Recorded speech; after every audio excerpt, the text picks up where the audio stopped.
Also under the corporate banking group is the public sector department. Naman po yung government sector agencies.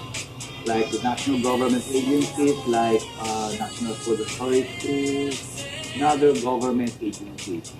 GOCCs like Water District and other GOCCs. NCR-based is UCs and local government units in the NCR. Okay.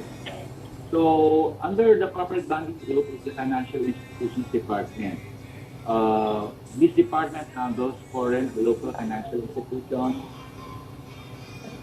based in the NCR, universal and commercial banks, banks, savings and loan associations, microfinance institutions, rural banks, finance and leasing companies, and credit cooperatives. But again, these accounts being handled by FIDs are NCR based. Okay, next slide. You know, bakit natin represent sa inyo itong department head office? Para naman, the reason being that when we have clients in the provinces, if you know that these accounts are we are NCR based, then we can refer to them these accounts. Okay. So another group under the ADLS is the retail and mid-market lending group. So itong group naman na ito, so again, we have under the ADLS, we have the provincial lending group. Second is we have the corporate banking group. And this time we also have the retail and mid-market lending group. So this group handles the overall administration, monitoring, supervision, and management of housing and mortgage loans, sales contract receivables, small and medium enterprise accounts, including livelihood, and OFW loans in the NCR. Again, this group caters to NCR accounts. Okay, so under this retail and mid-market lending group, we have MBD1, MBD2. Which handle housing and mortgage loan accounts for clients in the NCR. I think yung delineation of accounts between MBD1 and MBD2 depends on the area or the municipality where the client is based. I think for MBD1,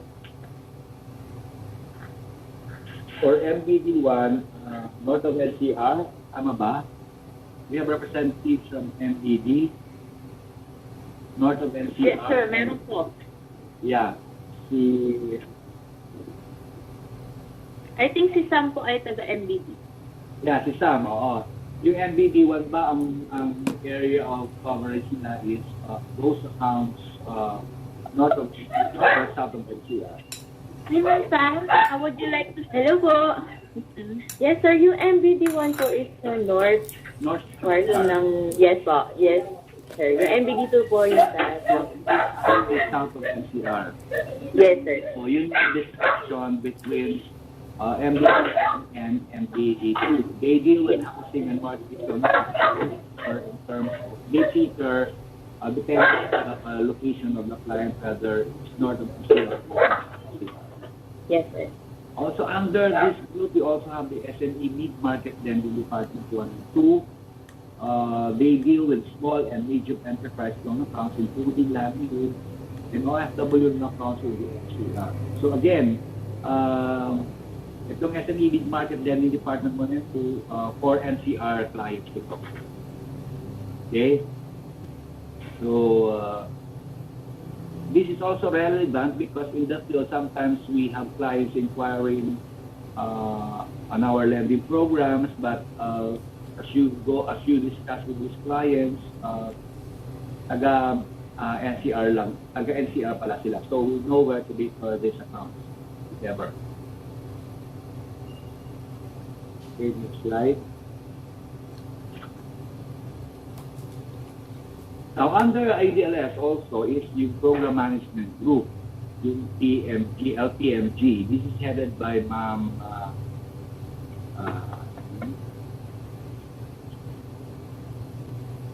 was the head natin doon, si Ma'am Emily Tamayo. So this group supervises the development and management of credit programs for cooperatives, countryside financial institutions, microfinance institutions, LGUs, small and medium enterprises, and retail lending operations, and oversees the operations of the following units. So under this group, we have the Programs Management Department, or PMD1. So ito yung department in charge of launching programs for cooperatives, rural banks. So sila yung nag-develop ng lending program natin for cooperatives, like yung rediscounting line rediscounting natin, term loan rediscounting line program, our Sikat Saka program, and among others. This department also monitors programs in terms of fund utilization and commitment. The reason why lending centers are requested to submit reports as far as implementation of lending programs is concerned. So because they monitor the implementation of these programs. This department also supervises various program management offices or units slated under the program tie-ups or partnerships. So, for Program Management Department 2, ito naman yung department in charge of developing programs for LGUs, SMEs, and retail lending operations like housing, mortgage, livelihood loans. So, I'm presenting also this department, the nature of which, para alam natin kung saan tayo mag-i-inquire sa head office. For example, we want to inquire on the specifics of a specific program, then alam natin kung saan tayo tatawag. So, like PMD1, itong PMD2 also monitors programs in terms of fund utilization and commitments, and also supervises various program management offices so units created under the program or partnerships. Next slide. Under LPMG, we also have the Development Assistance Department. Ito yung department in charge of developing commodity modules. So if you notice, sa ating mga lending centers, may mga dumarating ng commodity modules.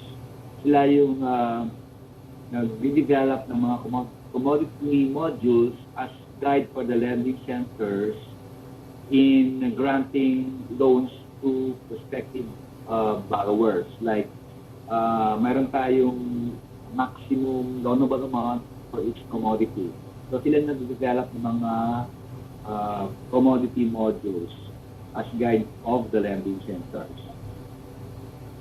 So, na-facilitate din nila yung market linkages. For example, meron tayong cooperatives na engage in corn production in a commercial scale, and itong department is in charge of linking their products to prospective borrowers. So, meron market linkage. So, itong department is also in charge of capacity building assistance to our cooperatives and farmers organizations. So, sila yung nakikipag-coordinate sa LCDFI as far as conduct of training is concerned. Kasi may mga co-ops tayo na kailangan din i-assist natin in terms of capacity building. So sila yung nakikipag-coordinate sa LCDFI when it comes to training our cooperative clients. And also, DAD also conducts operations review of bank-assisted cooperatives of PCR. Okay? And supervises the function of the operations review. So, ang DAD ang nagkakandak, sila yung nagkakandak yung DAD kung nagkakandak ng operations review sa ating mga bank assisted cooperatives sa FCR. Sa field, sa provincial lending centers, nagkakandak ng operations review ay yung team in charge of cooperative accounts. Tama ba ako, kasama? Hello? Anyone? Anyone? So, operations review, kumusta ang operations review natin dyan? Dito ang pandemic naman. How do you conduct your operations review this pandemic? Any volunteer? Operations. You may pick, sir, the volunteer. Kasi nihiyain pa sila. Amaya, no? So, dito sa aming learning center, kasi nga, dito sa pandemic, kung minsan, na-limit yung mobility natin to go to this operative. Sometimes we conduct operations review via Zoom or webinar. Pinukuha na lang namin yung mga data or documents sila through email. Okay. So, kasi yung operations review natin, kailangan i-conduct yan depending on the results of their previous audit review or operations review. Whether satisfactory or unsatisfactory. So, gaya sabi ko kanina, itong DAD also prepares yung program module including commodity profile and credit ceiling. Yung credit ceiling dito, ito yung magkano ba yung pwede natin palend out sa isang project per farmer basis. So, for example, itong development assistance department, merong sila nag-develop ng commodity profile, commodity module, and credit ceiling for each type of commodity. For example, yung palay natin, I think on process po yung rating because late sa kanilang credit ceiling is only 50,000. Okay. So, doon makikita natin sa commodity module kung magkano yung maximum na i-grant natin amount of loan for each type of commodity, depending also on the area of feeding. Okay, so that's the functions of the development department under the program management group. Next slide, please. Also under LPMT, environmental program management department. If you notice, yung ETMD is in charge of monitoring our account na may na related sa environment. Like for example, CBD project, yung mga project na even gasoline station, train monitor, train account in terms of compliance, our environmental program, in terms of environmental rules and regulations.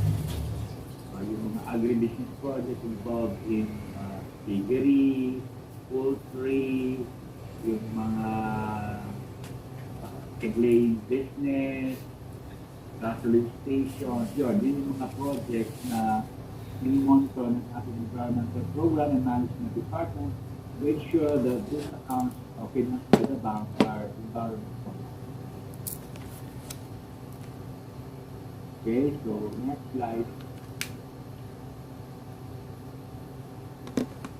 Another department under the program management is consulting department. Ito yung department na nag-source ng funding from external sources like World Bank, JICA, World Bank, and official and other foreign institutions like the ATM. So, but as of today, iba ang mas mababa na nga yung interest rate ng ating internal funds. Tama ba? Account assistance? Tama. So, any volunteer na account assistant, kung alam nila ngayon magkano ngayon yung 3-month eval rate natin. Any volunteer?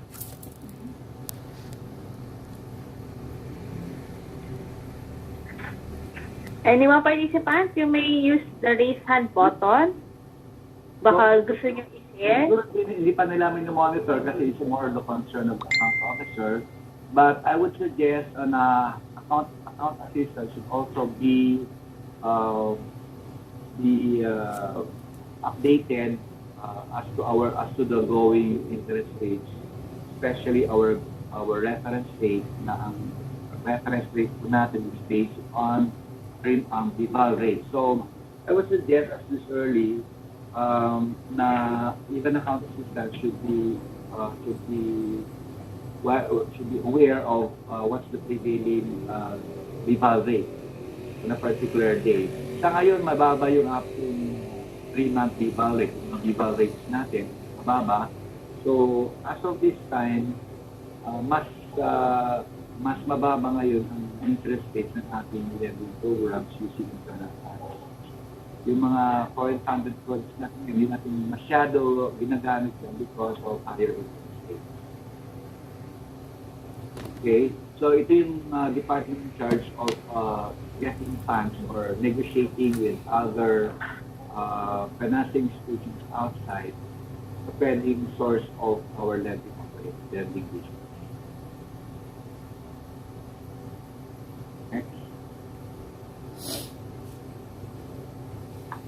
So, for lending support department, ito yung ito yung support department ng mga lending sectors. So, ang functions ng ating lending support department headed by Ma'am Tessa Aringo to provide secretariat services to the credit committee.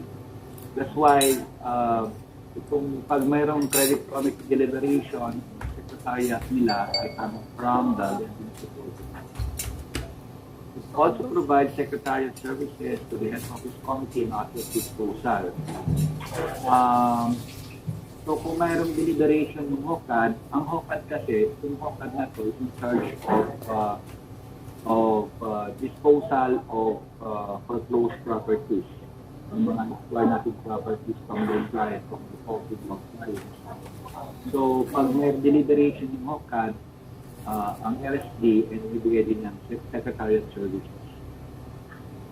Number 3 is it administers the loan origination system. So ang LOS manager, in charge yan ay yung lending support department. So if we have questions or if we have problems when we use the loan origination system, we can refer them to the lending support department. May mga in charge naman na personnel of lending support department doon sa LOS. So kung meron tayong problem as we use the system, we can refer them to the lending support department. Okay? It also maintains databases and loans and ROPAs. So, on a monthly basis, the lending support department is coming out with the accomplishments of each lending center nationwide. So, sila yung gumagawa ng summary of accomplishments for each lending center on a per group basis. So they prepare their MIS actually is based on the symbols that we use in the field. Okay? So dapat malaman din natin ng lending support department sila yung magbibigay ng official data with respect to accomplishment ng mga lending centers in terms of the case. Okay? The lending support department also facilitates the provision of needed logistical and administrative support to the lending needs. So logistical and administrative support. So when it comes to hiring of personnel, when it comes to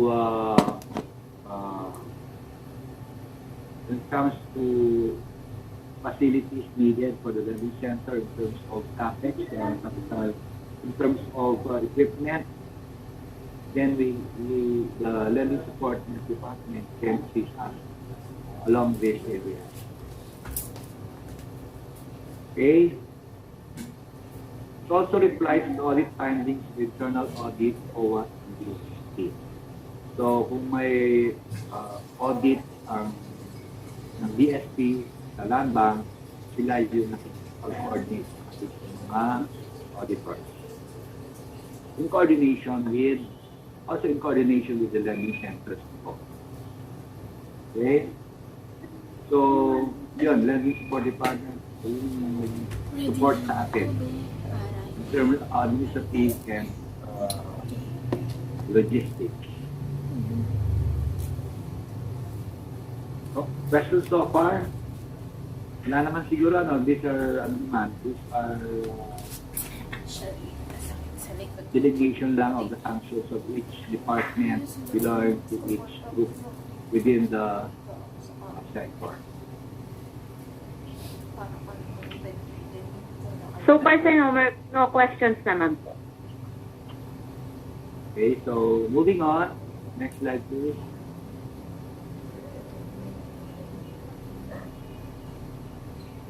Next slide. Okay. So again, there are other departments within the sector which provide technical assistance to our lending centers. Like as I have said, in terms of technical assistance, we have the DAD, the EPMD, Lending Support Department. Now, what are these forms of technical assistance? As I said earlier, in DAD, when it comes to lending programs for cooperatives, other agricultural lending programs in terms of commodity modules, in terms of capacity development of our clients, among others. The environmental program management department, they also provide technical assistance to our lending centers in terms of monitoring compliance of our loan clients, which projects are environmental related. The lending support department, as I've said, they provide to the lending centers logistic support and manpower requirements.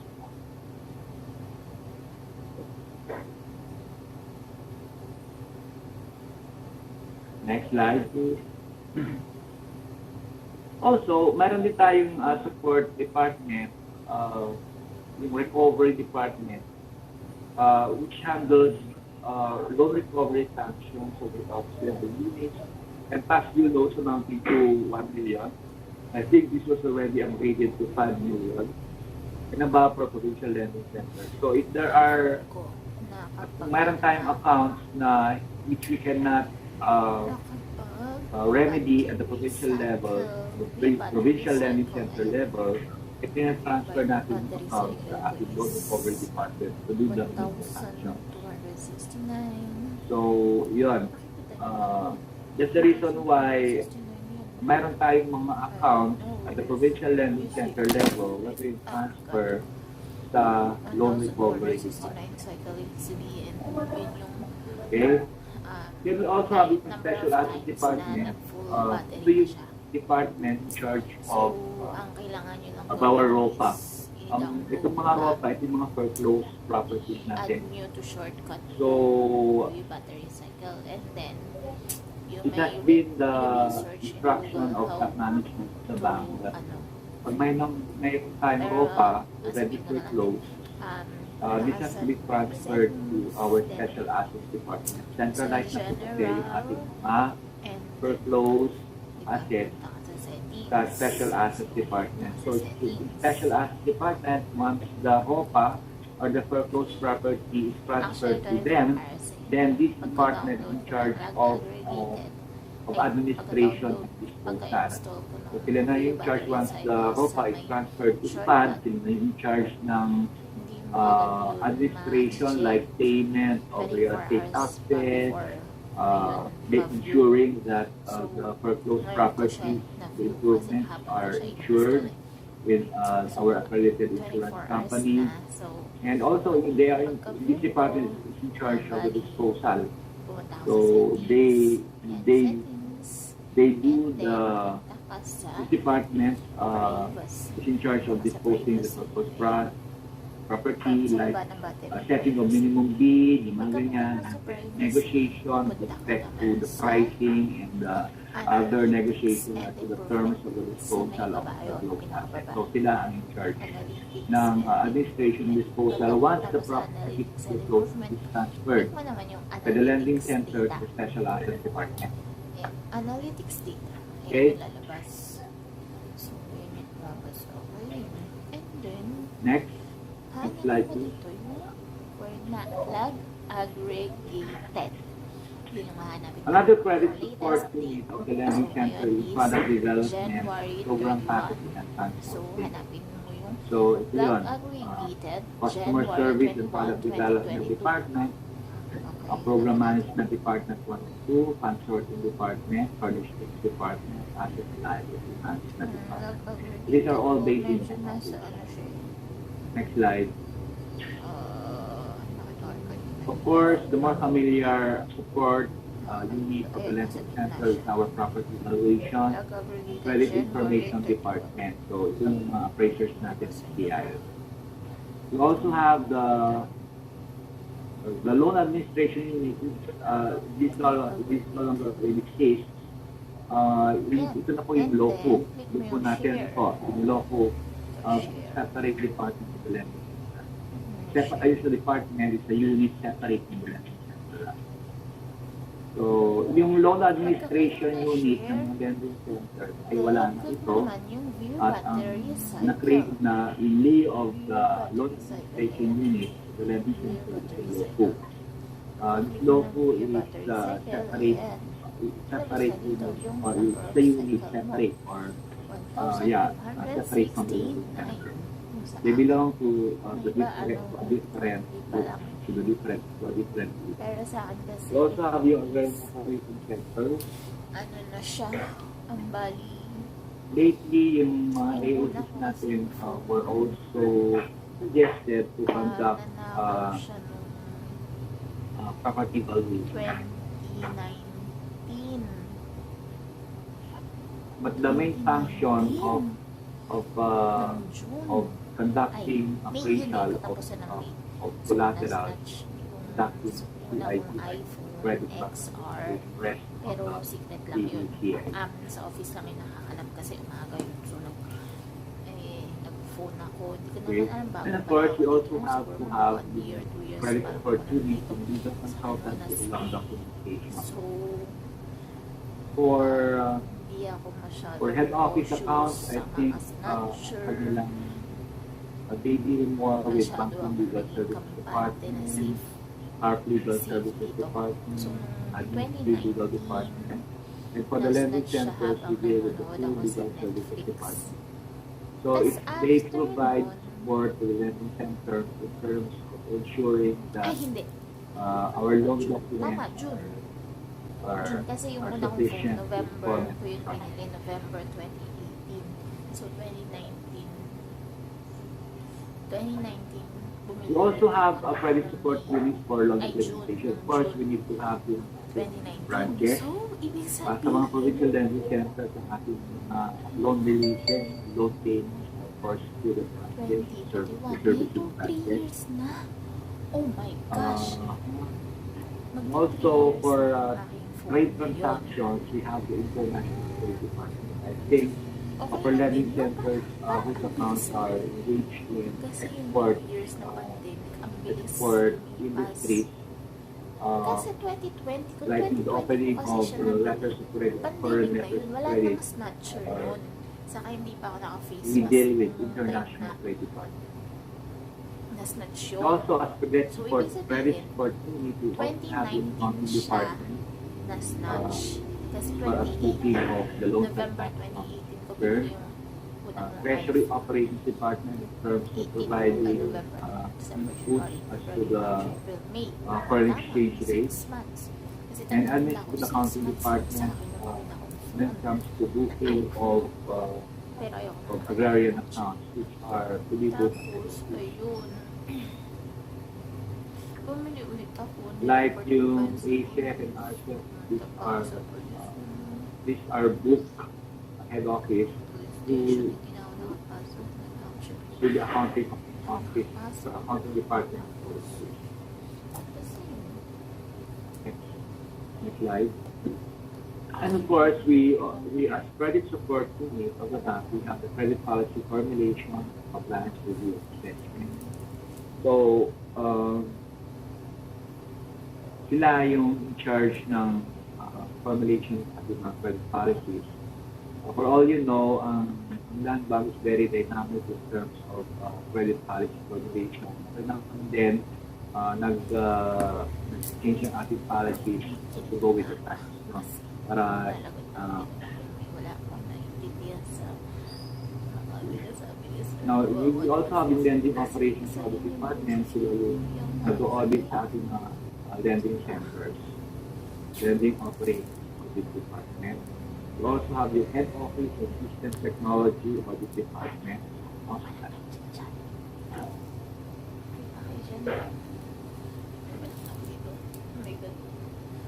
So, ito yung specific function ko yung sinasabi kong credit support unit or credit risk management department. Sila yung gumagawa ng mga policies natin, at nag-deliver ng mga policies natin, whether to update these policies or not. Sila din yung nag-a-update ng ating credit policy manual. Sila rin yung in charge ng credit risk rating system for all our accounts. Kaya meron tayong CRES, yung sinasabi natin, sila in charge dyan, yung credit risk rating system. And they also administer yung customer information and central liability. So yun yung function ng ating credit risk management department.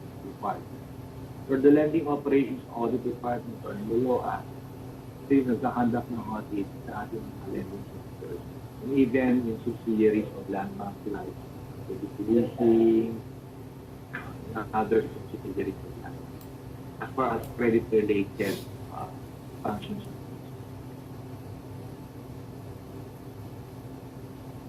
Questions so far? Wala pa naman siguro, ano? Okay.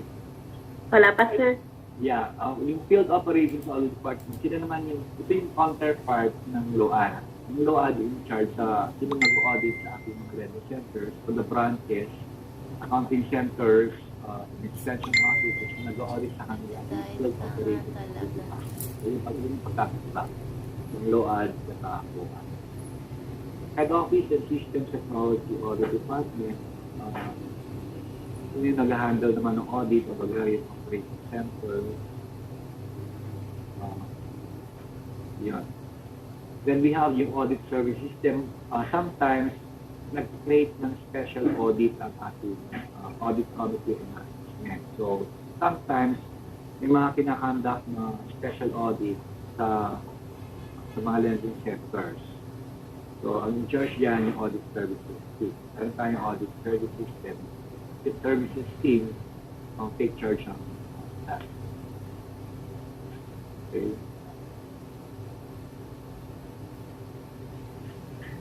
Next slide, please.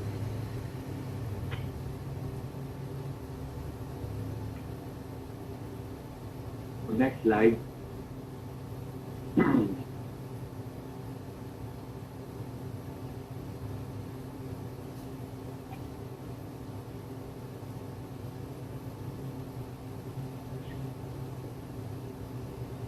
Next slide, please.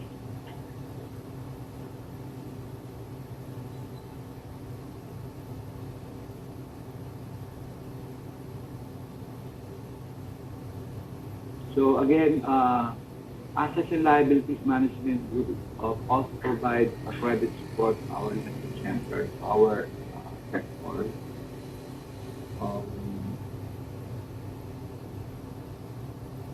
So ito yung ALMG, ensures the bank's capability to meet funding requirements, assesses the convertibility and diversity of the bank's asset composition, as well as the volatility and diversity of the bank's liabilities, ensures compliance with the reserve requirements while optimizing the yield reserve assets, structures the bank's balance sheet to maximize earnings within a acceptable risk profile, creates a basis for effective resource allocation, optimizes the bank's expenditures, and provides secretariat services to the asset management company.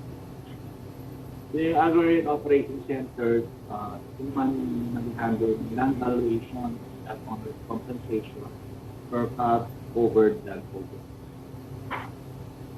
Okay. So, sila rin nag-charge ng collection ng mga agrarian reform receivables from agrarian reform beneficiaries.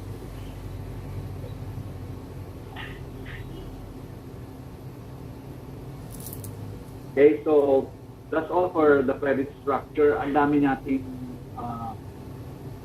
yung ADLS, yung sector natin, marami din siyang tie up or other departments na kailangan natin within the bank. Like, sabi ko yung property valuation, credit information department, and the like.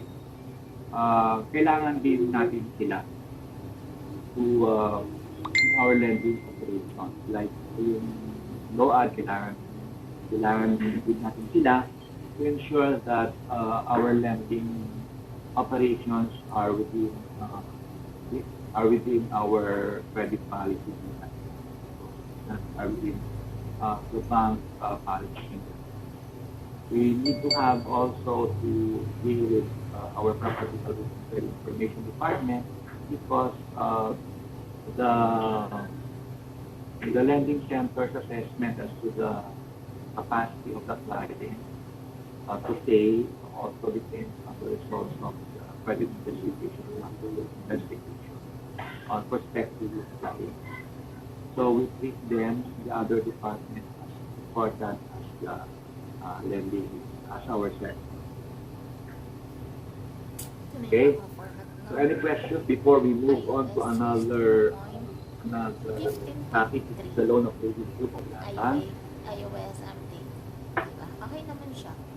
Anyway, Ito yung I think auditing can also provide materials on our participants weather, as future reference.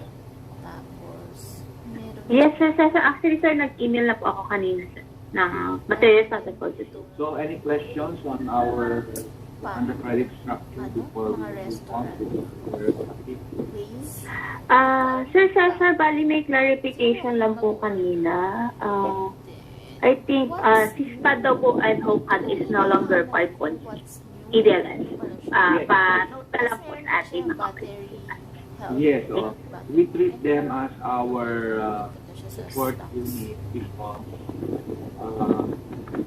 ang account is handled by OCAD actually originally.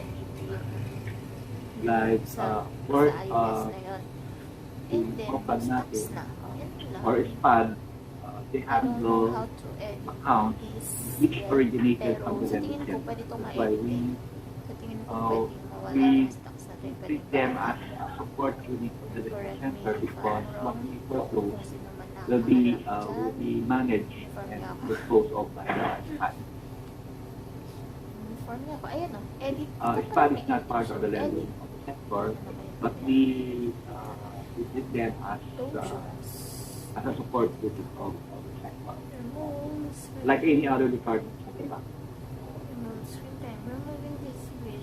Thank you, sir, Cesar.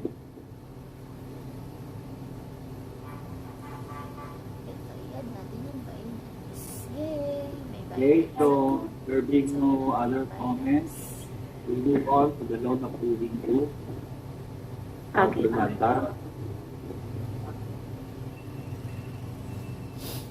Okay, so as you can see in the slide, we have 5 approving authorities of the bank. So the lowest approving group of the bank is the lending unit head. And then next to the lending unit head is the lending group head. Then we have the credit committee or the front home, investment and loan committee, and the board of directors. Of course, Nalaman ko na May I ask hindi if ko we pala have all sinabayan. access on Kung the gusto mong codified makita kung approving ano yung signing nandoon authority to sa bank? first ng phone mo, Ano ba tayo i-edit lang nakikita sa sa kasa pinakababa. sa ating palengke Okay? sector sa Manila? You may response po kahit through chat, no? If you have access. So I would suggest that even if you are, because you are the future account officers of the lending center. So this early, while you are an account assistant, as prospective account officer of the lending center, it's best that you sometimes refer to the CASA, Codified Approving Signing Authority. It's colored black view cover. So you should have an access to the CASA. It's best that you sometimes refer to this document. Okay. So again, we have 5 approving authorities: the lending head, the lending group head, the credit quality, investment group committee, the family, the board of directors. So ang CASA natin, this is document detailing the approving authority of each of these approving head or approving committee. So it depends on the amount of loans. It depends on whether the account is secured or partially secured or granted on a claim basis. So I guess each of the participants will be required or will be required to prepare a credit facility proposal, and therefore you have to determine also in the CFP continuing approving authority, proper approving authority of your CFP later. So for you to appreciate when you go back to your respective lending centers, when you report your lending centers, you have to look at the CASA, especially with respect to lending operations. So again, itong approving authority natin sa loans depends on the amount of loan that you are seeking for approval. Second, it depends on the security position of the account, whether this is fully secured, whether it is partially secured, or whether it is being proposed on clean basis. And it also depends, if you take a look at the CASA, we have a separate approving authority for commercial loans. We have a separate CASA for mortgage loans or housing loans. We have a separate CASA for countryside financial institutions or rural banks. We also have separate CASA or approving authority for cooperative. So yun yung mga distinction nila. Another pointer on your part would be that sometimes yung CASA natin is being updated on a regular basis. So the last revision of our CASA was in April 2021, I think. So sometimes it's necessary for the lending center to be updated on the revisions of the CASA. Sometimes minsan nakakaligtaan na meron na palang revised na CASA. So the revisions can be accessed through our systems like IDRs or Lotus Notes. Yeah. So, Sir Cesar? yes. So medyo malakas lang daw po yung typewriter. Narinig po, sir. Sorry po. Yan. Actually, nagpo-process sila ng release ng ng retail lending. Okay, sir. Thank you po. Now, going back, so again, yung pointer na sabi ko, best that you have an access to the CASA. So, hindi dapat nakatago yung CASA sa lending center. It should be open to everybody. The account officers, the account assistants. Okay? Second, please take note that itong CASA natin ay nagkakaroon ng revisions every now and then.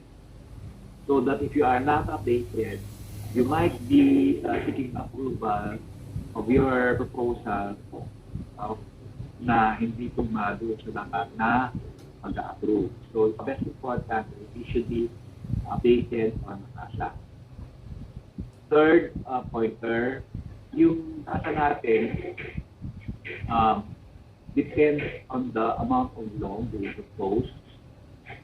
It also depends on whether the account being proposed for approval or for consideration approval, whether this is partially secured or secured or planned or being proposed in basis. Okay. Another pointer is that we have separate CASA or we have separate approving authorities for commercial loans, meaning accounts for SMEs, corporates, local government loans, etc. We have a separate approving authority for housing loans, home loans. We also have separate approval for cooperatives.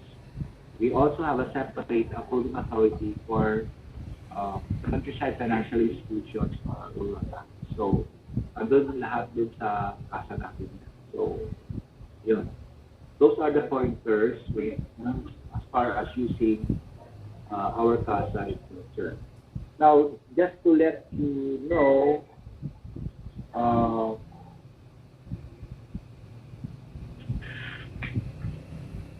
meron na ba any volunteer, meron bang approving level? Okay, meron ba tayong approving level? Meron bang approving level ang lending unit here? Sa ating mga special lending programs like ASET and RSET, would you know kung magkano yung approving level ng ating student? Any volunteer?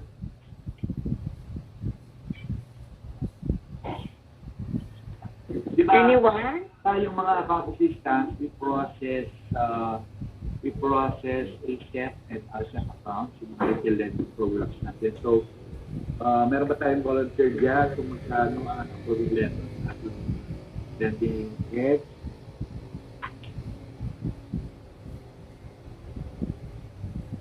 Meron ba tayong account assistant na co-op sa handle? Sir, I'm not sure, sir, kung ano lang yung handout, pero we have mga account assistants naman po. So, yung ating account assistants po, anyone having co-op accounts, baka would you like to share lang po your experience po or yung process nyo sa... Parang mahihain ating participants. From Pangasinan, si RD. Sige nga, RD. Magkano yung approving level ng lending unit and sa ating mga retail lending programs like this? Magkano? Si Ma'am Rika po ba, sir? Rika, si Rika. Hello po. Ayan. Sige nga, Rika. Yes, sir. Magkano yung approving level ng lending center head sa ASEC? Dapat tama. Hello? Yes, sir. Not sure. So anyway, yung ating sa mga retail lending programs natin like ASET and RSET or either, ang approving level ng ating lending center is up to 300. Okay? So, for more than 300, up to 5 million, it's going to be approved by our head. Okay? So, more than 5 million, ano na yan, we follow the CASA. either it's being approved by the credit committee or IFC. So yun yung sa ano po sa retail lending program natin ha, station. Now for the rest of the other types of accounts,